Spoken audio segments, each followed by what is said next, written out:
Hello everybody, my name is Andrew and you're watching State of War, where I cover modern weapons and everything war related. Last week, the US Coast Guard made history by intercepting the largest amount of illicit substances in nearly 2 decades. On December 2nd, 2025, during counter-narcotics patrols in the Eastern Pacific, a US Coast Guard Cutter Munro intercepted a high-speed go-fast vessel suspected of carrying tons of narcotics. The suspicion ended up being justified because the vessel was found to carry 20,000 pounds of baking soda, wink wink. According to the US Coast Guard, this interdiction marks the largest at-sea drug seizure in more than 18 years.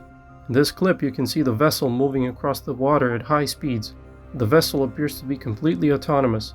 I guess the cartel learned a lesson or two from the Ukrainian Navy. The vessel here is moving too fast to be mounted by the US Coast Guard operators, so the engines need to be disabled first. In this clip you can see a member of the United States Coast Guard engaging the vessel, presumably to disable its engines using what appears to be a 50 cal Barrett M82 anti-materiel rifle.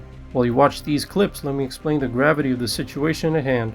To understand just how big of a bust this was, let's quickly look back at the previous record.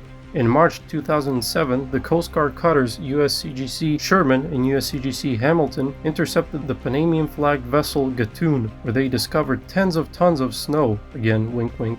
The 2007 bust remains the largest maritime drug seizure in US history, but the 2025 interdiction stands as the largest single vessel seizure in nearly 2 decades. Now let's focus on what this interdiction means for the US citizens.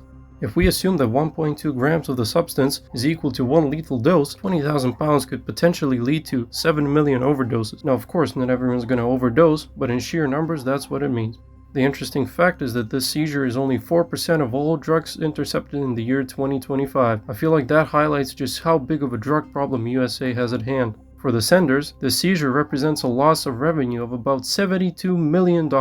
Can you imagine that? $72 million is just 4% of all drugs intercepted in just 1 year? And that's intercepted. Who knows how much material goes through unnoticed? This highlights just how big of an industry this is. Multiple billions of dollars. And that's just for the cartels. Imagine how much money this is once it hits the shore and starts getting sold to individual customers.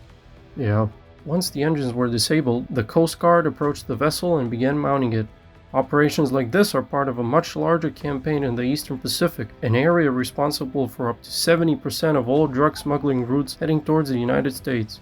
Cartels routinely experiment with unmanned vessels, low-profile boats, and even fully submersible narco-subs, forcing the Coast Guard to constantly evolve its detection methods. What you're seeing here is the result of dozens of intelligence agencies working together, from maritime patrol aircraft to satellite surveillance, all trekking one tiny boat in thousands of miles of ocean.